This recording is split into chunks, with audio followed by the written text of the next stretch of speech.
จากบัวแก้วบุญเจริญอันนี้เป็นสตาร์หา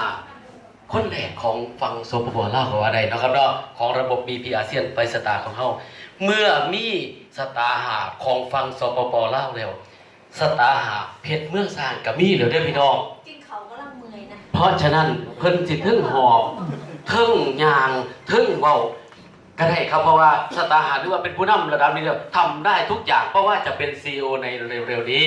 นะครับเนาะเพราะฉะนั้นทุกท่านครับขอเสียงปรบมือต้อนรับสตาร์ห้าอาจารย์สุมารีขุนศิริเชิญครับ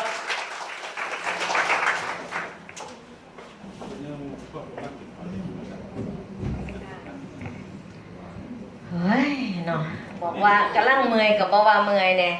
จ้ะก็สวัสดีค่ะอีกครั้งหนึ่งสุมาลีขุนศิรินะคะเอ้ยไม่ใช่สิสุมาลีเพชรเมืองช้างเนาะที่เห็นในFacebook ตอนนี้ก็จะกลายเป็น SR Network 5 Star System ยาวอาจารย์เป็นบังคับให้ยาวเป็นบังคับให้เก่งบังคับให้เป็นทุกอย่างเป็นไม่เป็นก็ต้องเป็นนั่นว่าจริงๆนะคะแบบไม่เป็นก็ต้องเป็นไม่เก่งก็ต้องเก่งเพราะว่าระบบสร้างมาให้เราเป็นคนเก่งและเป็นคนมั่นใจในตัวเองเจอปัญหาก็อย่าให้มันเจอ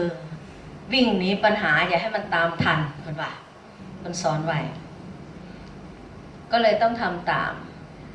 แล้วก็สิ่งที่ไอ้พวกออกไปน่ะก็คือการหลา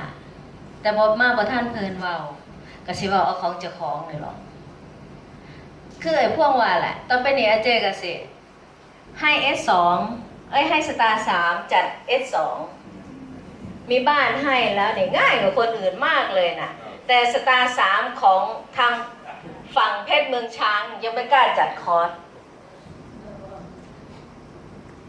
อันนี้คือเป็นข้อเสียยังไม่กล้าจัดแต่ต่อไปนี้คงกล้าจัดเพราะก็ต้องเรียกให้จัดเพราะว่าโดยหน้าที่ก็คือ S3 ต้องจัด S2 เนาะไอ้พวกเนาะและ S3 ก็เป็นของ S4 คือเราต้องทำหน้าที่ของเราให้มันถูกอย่าง S5 อย่างอาเจ้ก็ต้องดูแลรับผิดชอบ S4 S5 เหมือนกันตามสเต็ปนะคะเพราะว่าระบบสอนให้เราเดินตามสเต็ปเดินตามขั้นตอน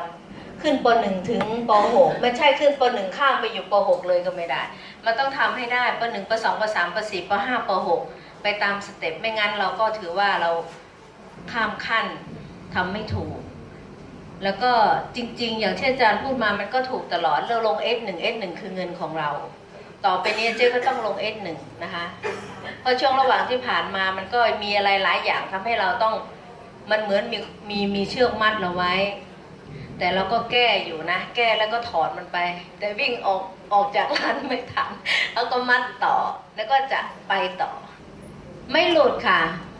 ไม่หลุดมาถึงคันนี้แล้วไม่หลุดก็ต้องหาช่องทางให้ตัวเองไปให้ได้คือไม่ทิ้งเลยแล้วก็เป็นข้อเสียของตัวเองเลยแหละรู้ว่าตัวเองข้อเสียก็คือเรา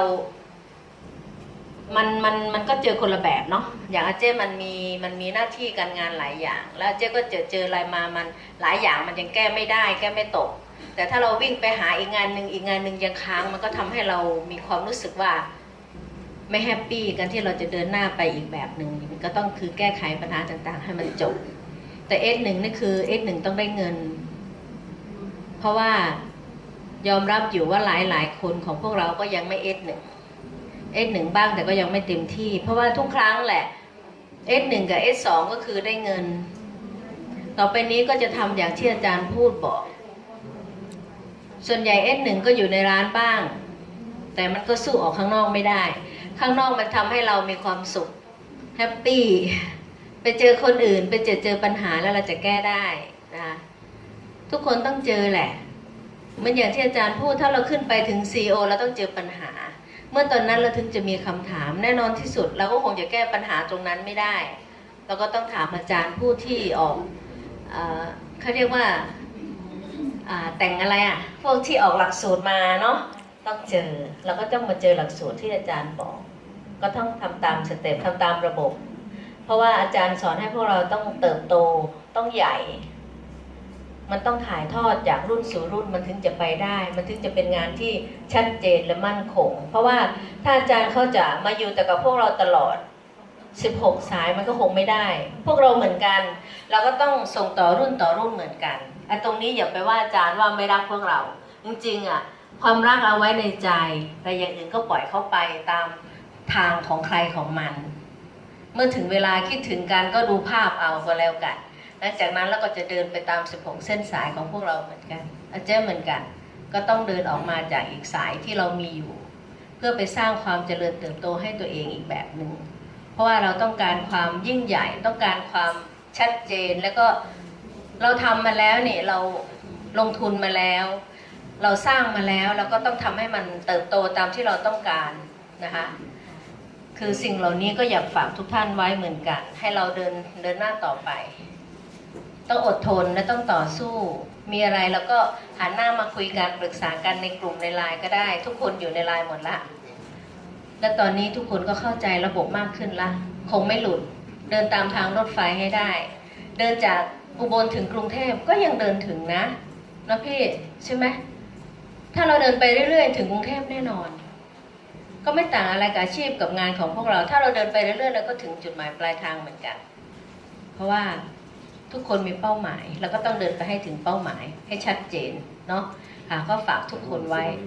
เราจะอยู่ร่วมกันฉันพี่น้องจะประคองกันไปให้ถึงฝันเปิดใจกว้างว่าอย่างไรว่าตามกัน